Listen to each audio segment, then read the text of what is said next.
നമസ്കാരം. വേദാംഗ ജ്യോതിഷത്തിലെ അമൂല്യമായ അറിവുകളും ആധ്യാത്മിക ജ്ഞാന ഉപദേശങ്ങളും പകർന്നു തരുന്ന പ്രശാന്തം ആസ്ട്രോ ചാനലിലേക്ക് ഏവർക്കും സ്വാഗതം. ഈ ചാനൽ ഇതുവരെയും സബ്സ്ക്രൈബ് ചെയ്യാത്തവർ ഇപ്പോൾ തന്നെ സബ്സ്ക്രൈബ് ചെയ്യുക. നോട്ടിഫിക്കേഷൻ ലഭിക്കുന്നതിനായി ബെൽ ബട്ടൺ അമർത്തുമല്ലോ. ഒപ്പം ചാനൽ ലൈക്ക് ചെയ്യുക, ഷെയർ ചെയ്യുക, കമൻറ്റ് ചെയ്യുക. കൊല്ലവർഷം 1200 ധനു സംക്രമം മകയിരം നക്ഷത്രത്തിലാണ്. ധനു 1-ാം തീയതിയിലെ ഗ്രഹനില അനുസരിച്ച് മേടം രാശിയിൽ ഗുളികനും, എടവത്തിൽ സർവേശ്വരകാരകനായ വ്യാഴവും, മിഥുനം രാശിയിൽ ചന്ദ്രനും, കർക്കിടകത്തിൽ കുജനും, കന്നിരാശിയിൽ കേതുവും, വൃശ്ചികത്തിൽ ബുധനും, ധനുരാശിയിൽ ആദിത്യനും, മകരത്തിൽ ശുക്രനും, കുംഭം രാശിയിൽ ശനിയും, മീനത്തിൽ രാഹുവും സ്ഥിതി ചെയ്യുന്നു. രോഹിണി നക്ഷത്രത്തിൽ ജനിച്ചവർക്ക് ധനുമാസം ഗുണദോഷ സമ്മിശ്രമായിരിക്കും.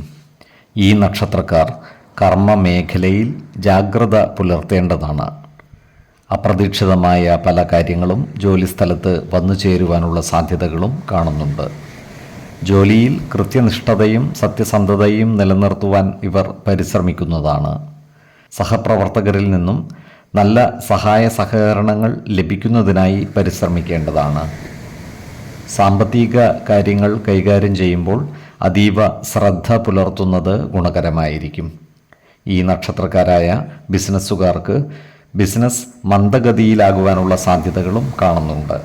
എങ്കിലും നഷ്ടം വരാതെ ബിസിനസ് നടത്തിക്കൊണ്ടുപോകുവാൻ ഇവർക്ക് സാധിക്കുന്നതാണ്. ഈ നക്ഷത്രക്കാരായ ഉദ്യോഗാർത്ഥികൾക്കും മറ്റു തൊഴിൽ അന്വേഷകർക്കും കാര്യങ്ങൾ അനുകൂലമാണ്.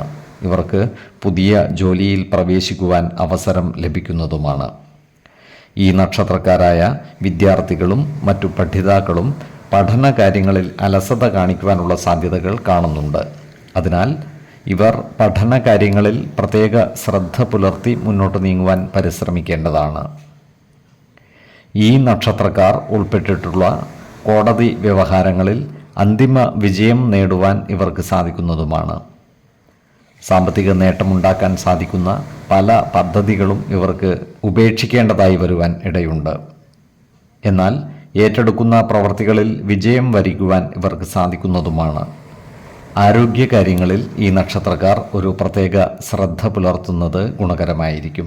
പ്രത്യേകിച്ചും വാദ സംബന്ധമായ അസുഖങ്ങളുള്ളവർ കൃത്യമായ വൈദ്യ പരിശോധനകൾ നടത്തുന്നതും ഡോക്ടർമാരുടെ നിർദ്ദേശമനുസരിച്ചുള്ള മരുന്നുകൾ മുടങ്ങാതെ കഴിക്കുന്നതും ഗുണകരമായിരിക്കും. 8, 17, 30 തീയതികൾ അനുകൂലമാണ്.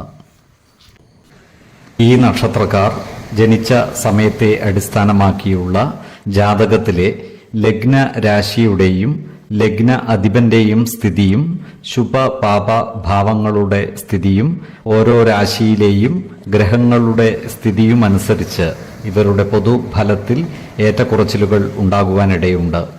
കുടുംബ ദേവതകളെയും ഇഷ്ട ദേവതകളെയും ഉപാസിക്കുന്നത് ഇവർക്ക് ആയുരാരോഗ്യ സൗഖ്യമേകും.